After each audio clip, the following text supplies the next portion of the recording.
Hey guys, it's Jujude6, and I'm gonna do another album review, and this time it will be on the Rocket Summer's newest album, which came out in 2012, this year, in June, and it is Life Will Write the Words. Boom. If you do not know who the Rocket Summer is, the Rocket Summer is actually not a one-man band, but for writing, producing, and pretty much writing all of the music to every instrument done in every album is Bryce Avery, who's a really talented musician.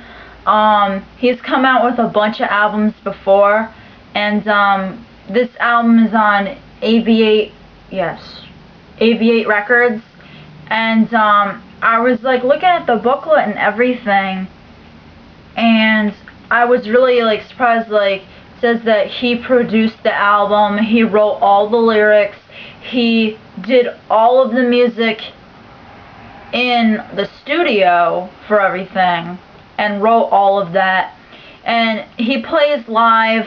And he has like a live band that, like, you know, plays the other instruments that he doesn't play. And it really surprises me how this one person can do so much and make a record that sounds fantastic. This album, I've listened to Rocket Summer before. Not his early stuff, but his last album I heard, which was Of Men and Angels, I believe. And this album, listening to it ever since it came out, basically, I've loved it. It's probably one of my favorite albums of 2012. It's a fantastic summer album, definitely, by far, and it just really shocked me how this one person did so much in this album, who's, you know, the dude in the band. Let's see, the track list for this album is Run and Don't Stop, Revival, Prove It, Old Love,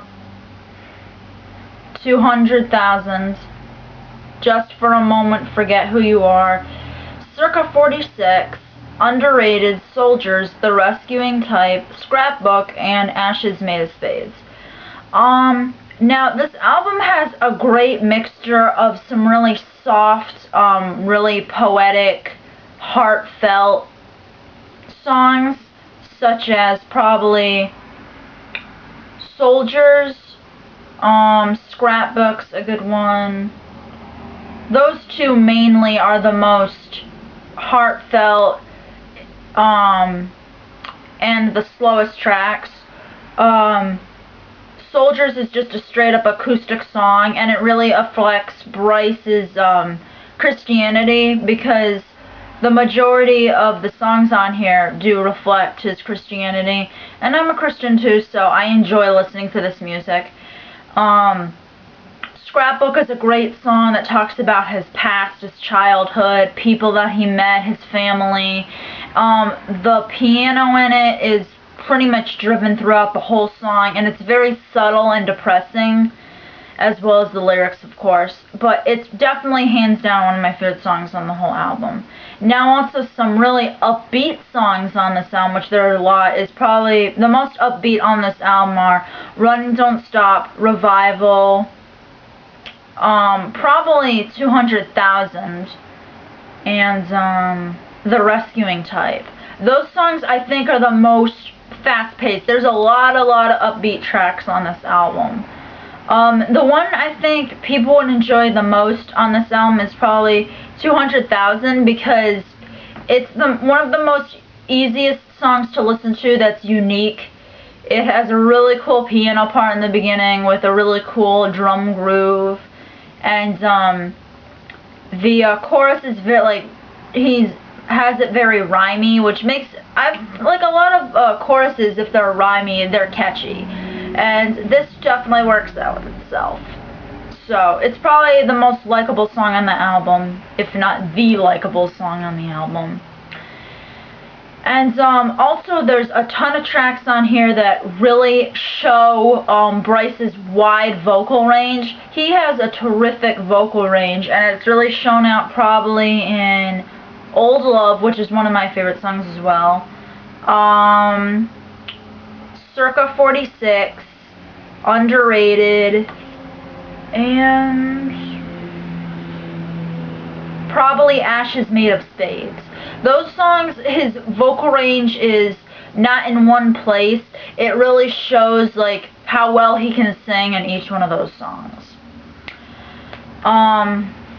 There's also a lot of cool guitar riffs in a lot of these songs. Prove It has a really awesome guitar solo that kind of fades and then comes back into the actual song.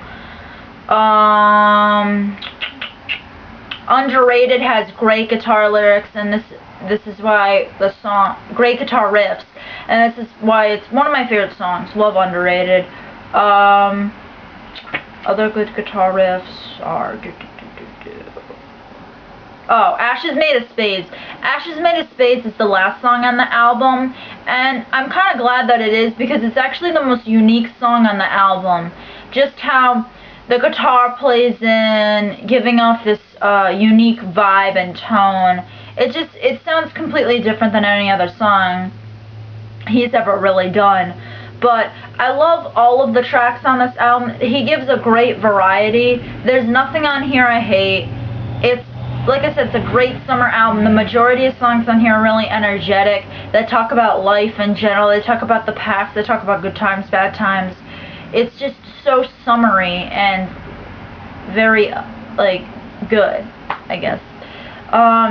Bryce Avery did a great job on this, The Rocket Summer, if you want to call him that. And I think you guys should really check out this album if you're into, like, he's like alternative rock. It's kind of that, I would say. Maybe a little bit softer rock. But, this album's outstanding, so please check it out if you have not. And, I will show you guys the whole CD. So here's the front. Here's the back. And opening it up, I really like the opening up, because it has lyrics, like, all over the thing. Here's, like, credits and track listing and, other stuff. The CD opens up out of this and looks like this. Very classic looking, but, which I like. The booklet does not have like the cover of the album cover, which is weird, unusual, but here's what it looks like. Again, it has like lyrics like in every like picture. Here's a picture with lyrics, all lyrics and a picture, and the back. So, I mean, I really like the album cover. It definitely reflects summer with a lot of color, a lot of different things. So please check this album out, guys, if you haven't. I hope you enjoyed it, and stay tuned for next review.